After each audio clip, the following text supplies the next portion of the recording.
the ex-BuzzFeed staffer and how they're bashing the company. Did you see this at all? I did not. So I wanted to be fresh. yeah, so a couple of people that got let go at BuzzFeed ended up do what they do best, is make viral videos based on that. And if you want to throw these up on the screen, Auntie, the main one on YouTube right now has 9 million views, which is a pretty incredible amount of views for an ex-staffer kind of bashing the company. The second one that we're showing here has 3 million. And the third and final one I'll show you here has 4 million. So you're talking about a total of, 16 million views of ex-BuzzFeed staffers going to town. Now, on their former employer. Are they talking poorly about BuzzFeed in these videos? The title doesn't really let you know whether it's Essentially, they're negative. saying that, there was a few rules of BuzzFeed they didn't like. They weren't allowed to reply to comments on YouTube. They weren't really to be able to attach their name and credit to the videos they worked on. And then the producers at the company, to their opinion, lacked clear direction of where the company was going, or at least where the video series was going. So Variety had a pretty funny line that I liked, and they said, ironically, they're making Why I Left BuzzFeed videos because BuzzFeed has trained them to focus on creating stuff that can go viral. So you train all these people to make viral content, and then when you let them go, or if they decide to leave, they can pretty much use that against you. What did you think about their opinions on not being able to have credit and not being able to comment?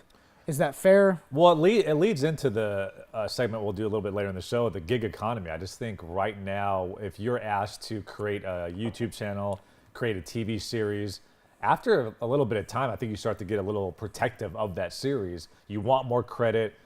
You've put blood, sweat, and the tears into something, and I think eventually certain people say, wait a second, why don't I just do this on my own? And if they have the financial backing or they have a little bit of wiggle room, they're able to do that. They'd rather do it for themselves than do it for the big parent company, BuzzFeed. Sure. Yeah, I mean, I certainly see that. It does seem like for BuzzFeed is a network like any other network, and if they're paying salaries for people to create content, I can see where, you'd want to have controls and restrictions. In some certain senses, we have those on people claiming credit for work that we're doing for other clients. Yeah. So I can kind of see where they may be frustrated, but also, if you're working for a major network and they're paying you a full-time salary to create content for them, ownership is certainly going to go down because you're not risking it to go out especially in on your radio, own. when it gets to syndicated radio, a lot of these guys later on in their career, they negotiate the rights in order to own their content. So Howard Stern, when he left terrestrial radio, he still owned all the previous logs of every show he's ever done, so he can replay that wherever he goes. That's usually when you're in the game for 5-10 years, the Seacrest of the world, Howard Stern. And he had to pay for that, or that's something that was the initial deal? I don't know if it's the initial deal when they restructured the contract, but essentially, and it makes sense. Like if you're, I don't know, Conan O'Brien goes to TBS and he can never air anything that he ever did on NBC. When they say, let's go back 20 years and show this, that all stuff has to be worked into the contract. So I think when you have a little bit of leverage going into a contract negotiation, you can try to throw that in there. But I'm starting to see more of people, if they're creating content and they're not getting all the credit and they don't own it, it causes friction for some people. Yeah, and I can see for some of the longer format series, a lot of what BuzzFeed does is definitely content farming. Yep. So if they're telling telling you quantity over if quality, they're telling you, look, hey, Tasty works, we need you to make all this stuff over and over and over, then maybe really somebody doesn't have the, they shouldn't really have the authority to have a lot of ownership over that. One former BuzzFeed creator said, the fact that BuzzFeed owns all the intellectual property its creators produce begin to scare me. Do I give them my best ideas? Later in life, I may want to use those ideas for something so I won't be able to do them, which is interesting. You have a job, they're paying you a salary. It just goes back to the whole employee-employee relationship. And from a BuzzFeed standpoint, we're paying your salary. Can you please do a good job? I'm going to hold a bunch of ideas just in case I want to start my own YouTube channel one day. That's kind of a tough. I mean, anybody in similar, more, I guess, longer term business models like Ford.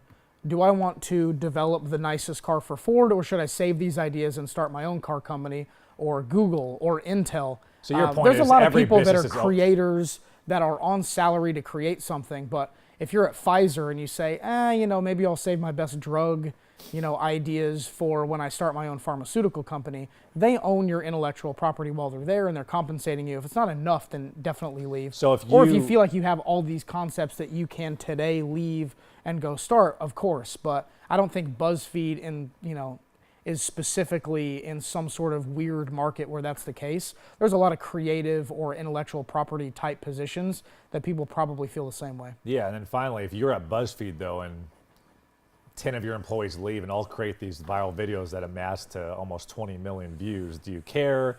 Would you expect that? Are you going to put it in your employee contract so they can't do those type of videos afterwards? I don't think that you could say that.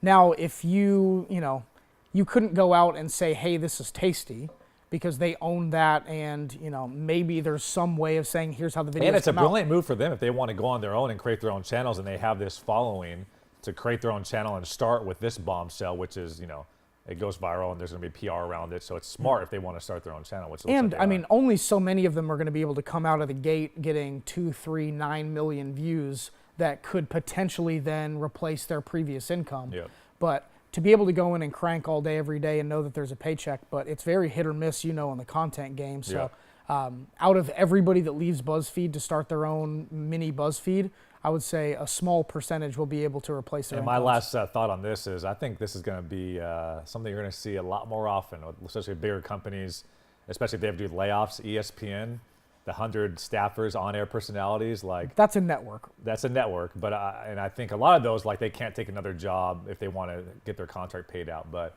I think there's going to be a little bit of this type of thing going on in the future, especially with big companies, because it's going to get covered. PR. Yeah, I mean, if you fire 100 people, out of those 100 people, could they start a smaller network to compete with you? Absolutely. Not even so much that, but I'm talking about why I left ESPN or my thoughts on ESPN after they fired me. People now have an outlet to air their grievances. 20 years ago, yeah, that's a good maybe point. you send a letter to the editor at your local newspaper, but it's not going to go anywhere. So.